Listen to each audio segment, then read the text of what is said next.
বিহাৰৰ নিৰ্বাচনৰ ফলাফলে ভাৰতবৰ্ষৰ যিকোনো ঠাইৰ নিৰ্বাচনত প্ৰভাৱ পেলাব। অসমতো বিহাৰ নিৰ্বাচনৰ যথেষ্ট প্ৰভাৱ পৰিব। অসমৰ বিৰোধী শিবিৰ বিভিন্ন ভাগত বিভক্ত। বিৰোধী কোনো ধৰণে ঐক্যবদ্ধ হ'ব পৰা নাই। ২৬ৰ বিধানসভা নিৰ্বাচনত পুনৰ অসমত NDA চৰকাৰ জিকাৰ পথ প্ৰশস্ত হৈ পৰিছে। অগপৰ জ্যেষ্ঠ নেতা তথা প্ৰাক্তন মন্ত্ৰী গিৰীন্দ্ৰ কুমাৰ বৰুৱাৰ এই মন্তব্য। অসমীয়া জাতিৰ ভাষা কৃষ্টি সংস্কৃতি ৰক্ষা কৰিবলৈ হ'লে অসমত আঞ্চলিকতাবাদৰ জৰিয়তে এইটো সম্ভৱ হ'ব আৰু ইয়াৰ ৰক্ষা কৰিব পাৰিব অসমৰ মূল আঞ্চলিকতাবাদী দল অসম গণ পৰিষদ দলে। অসমৰ অগপ চৰকাৰ গঠন কৰিব লাগিব। অগপৰ জ্যেষ্ঠ নেতা তথা প্ৰাক্তন মন্ত্ৰী গিৰীন্দ্ৰ কুমাৰ বৰুৱাৰ বক্তব্য। ২৬ৰ বিধানসভা নিৰ্বাচনত নগাঁৱত 4খন আসন অগপক এৰি দিব লাগিব বুলি দাবী জনাই আহিছো। বিশেষকৈ নগাঁও বৰদোদৰা আৰু বৰমপুৰ সমষ্টি বিজেপিয়ে অগপক এৰি দিব লাগিব। বিজেপি আৰু অগপ দলৰ মাজৰ আসনৰ ভাগ বতৰা সন্দৰ্ভত অগপৰ জ্যেষ্ঠ নেতা তথা প্ৰাক্তন মন্ত্ৰী গিৰীন্দ্ৰ কুমাৰ বৰুৱাৰ মন্তব্য। যোৱাকালিলৈকে যিসকল নেতা কংগ্ৰেছত জয় জয়ময় হৈ আছিল সেইসকল আজি বিজেপিত হৰ্তাকৰ্তা বিধাতা। আমি সেইসকলক বাৰুকেই বিশ্বাস নকৰোঁ। প্ৰাক্তন সাংসদ ৰাজেন গোহাঁয়ে অজপত যোগদান কৰা সন্দৰ্ভত মন্তব্য অগপৰ জ্যেষ্ঠ নেতাগৰাকীয়ে। অসমত বিজেপিয়ে কৰা হিতাধিকাৰী ৰাজনীতিৰ ফলত মধ্যবিত্ত পৰিয়ালক পেটে ফাটে মাৰিছে। কাৰোবাক উপকাৰ কৰিবলৈ গৈ আন এচাম লোকক অপকাৰ কৰিছে। বিজেপিয়ে হিতাধিকাৰী ৰাজনীতি কৰা সন্দৰ্ভত অগপৰ জ্যেষ্ঠ নেতাৰ মন্তব্য। নগাঁৱৰ পৰা বিভূতি বৰাৰ প্ৰতিবেদন বদ্ৰত লাইভ।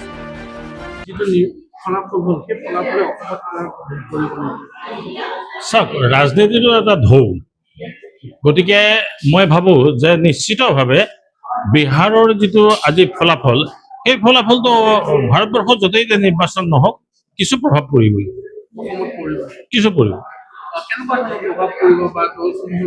চাওক, এতিয়ালৈকে দেখিছোঁ যে বিৰোধী কোনো ঐক্যবদ্ধ হ'ব পৰা নাই। বিৰোধী শিবিৰটো হৈছে বিভিন্ন ভাগত বিভক্ত।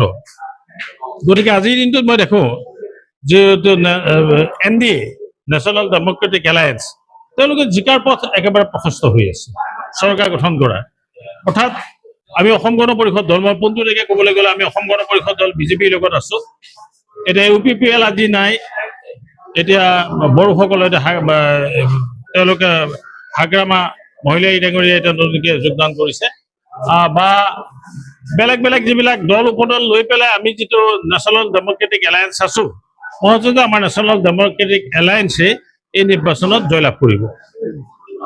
যিহেতু ২৬ৰ নিৰ্বাচনত ইতিমধ্যে প্ৰতিটো দল ইতিমধ্যে প্ৰণালী বান্ধিছে, বিজেপিয়ে হওক বা কংগ্ৰেছে হওক, প্ৰতিটো দল ইতিমধ্যে আগবাঢ়িছে। আপুনি যিহেতু অগপৰ এগৰাকী পূৰ্বৰ মন্ত্ৰী আছিলে, গতিকে এইবাৰ কেনেকুৱা ধৰণৰ বাচিত অগপই অসম পৰিষদ দলে ইতিমধ্যে সন্মানজনক স্থিতিত আমি প্ৰতিদ্বন্দ্বিতা কৰিব পাৰোঁ।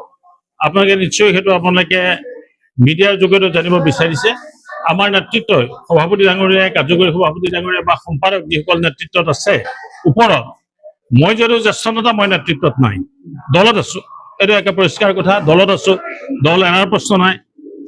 জ্যেষ্ঠ বুলি আপুনি কৈছে, কিন্তু নেতৃত্বত নাই। নেতৃত্বই নিশ্চয় দলটোত যাতে এটা আমি প্ৰভাৱ বিস্তাৰ কৰিব পাৰোঁ তাৰ কাৰণে যত্ন কৰিব। কাৰণ মই এটা কথা নিশ্চিত যে অসমীয়া জাতিৰ যদি ভাষা কৃষ্টি সংস্কৃতি ৰক্ষা কৰিবলগীয়া হয়, তেতিয়াহ'লে আঞ্চলিকতাবাদৰ জৰিয়তে এইটো সদায় সম্ভৱ। আৰু তাৰ কাৰণে যদি আঞ্চলিকতাবাদৰ কথা কওঁ, তেতিয়াহ'লে অসম গণ পৰিষদ দল হৈছে অসমৰ মূল আঞ্চলিক ৰাজনৈতিক দল।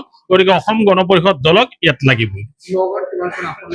নগাঁৱত মইতো পূৰ্বতেও কৈছোঁ যে নগাঁৱত আমি পূৰ্বতে চাওক, নগাঁৱত আনডিভাইডেড নগাঁও, তাৰমানে এতিয়াৰ নগাঁও, হোজাই, মৰিগাঁও মিলি এটা সময়ত আমি 14খন আসনত আমি 10খন আসনলৈকে পাইছোঁ। কিন্তু এইটো আমি 1996 চনত 10খন আসন পাইছোঁ। গতিকে এতিয়া আমাৰ গোটেই 14খন আসনৰ ভিতৰত আমি অগপই এখন আসন পাই আছোঁ, কোনখন কলিয়াবৰখন। এতিয়া মই পূৰ্বতেও আমাৰ দলৰ সভাত আমি কৈছোঁ যে আমাক এতিয়া অতি কমেও আৰু 4খন আসন আমাক ইয়াত লাগে। সেইকাৰণে আমি দাবী কৰিছোঁ যে ব্ৰহ্মপুৰ বিধানসভা সমষ্টি লাগে, নগাঁও বৰদোদৰা আমাক লাগে। আমি দুইটা দাবী কৰিছোঁ যে আমাক লাগে। চামগুৰিটো যদি বিচাৰে সেইটো আমাৰ দলৰ নেতৃত্বৰ কথা, কিন্তু মোৰ নিজা কথা যে আমি এই দুটা আমি বিচাৰিছোঁ। যিহেতু আপুনি আঞ্চলিকতাবাদৰ কিবা অসমত লাগে বুলি কৈছে, কিন্তু এইকেইটা এটা কথা ক'ব লাগিব যে আপুনি জ্যেষ্ঠ নেতা ৰাজেন গোহাঁইদেৱো আঞ্চলিকতাবাদলৈ এইবাৰ গৈছে।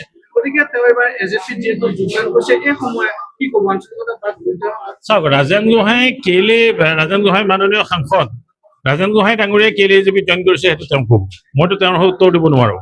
কিন্তু মই মোৰ কথাটো কওঁ যে মোৰ কথাটো স্পষ্ট যে মই ৰাজনীতি আৰম্ভ কৰিছো আঞ্চলিকতাবাদৰ যোগেদি আৰু ৰাজনীতি শেষ কৰি মই আঞ্চলিকতাবাদৰ যোগেদি যেতিয়ালৈকে মই থাকিম আৰু যেতিয়ালৈকে মই থাকিম তেতিয়ালৈকে মই আঞ্চলিকতাবাদ কৰিম এতিয়া কোনোবাই সৰ্বভাৰতীয় দল কৰিছে একে ৰাতিৰ ভিতৰতে আঞ্চলিকতাবাদ কৰিছে কোনোবাই এটা দল কৰিছে নিজৰ লাভ লোকচানৰ কথা ভাবি একে ৰাতিতে ইউটাৰ্ণ লৈছে পূবৰ পৰা পশ্চিম পশ্চিমৰ পৰা পূব সেইসকলৰ কথা মই বৰ বিশেষ ক'বলৈ নিবিচাৰোঁ কাৰণ আজি ভাৰতবৰ্ষৰ ৰাজনীতি দেখিছে অসমৰ ৰাজনীতি দেখিছে যিসকলে কালিলৈকে কংগ্ৰেছত জয় মই হৈ আছিল সেইসকলে এতিয়া বিজেপিৰ হৰ্তা কৰ্তা বিধাতা মই সেই নীতিত মই বিশ্বাস নকৰোঁ আৰু মই তেনেধৰণে কৰাও নাই মই জানো যে অসমত আঞ্চলিকতাবাদ লাগিব অসমীয়া ভাষা কৃষ্টি সংস্কৃতি জীয়াই থাকিবলৈ কাৰণে আমি আঞ্চলিকতাবাদ ইয়াত শক্তিশালী কৰিব লাগিব তেওঁৰ নেতৃত্বত এইবাৰ 26ত গঠন কৰিব পাৰিব সেইটো মই এতিয়াই ক'ব নোৱাৰোঁ কিন্তু মই এটা কথা কৈছোঁ যে মই মনে প্ৰাণে এতিয়া এই অনুষ্ঠানটো অলপ বেলেগ অনুষ্ঠান মই মনে প্ৰাণে কংগ্ৰেছ কেইটাক ক্ষমতাত অহাটো নিবিচাৰোঁ আৰু বিজেপি এইটো মোৰ নিজা কথা যিটো হিতাধিকাৰী ৰাজনীতি সেইটো সহায় কৰিব নেকি আপোনালোকে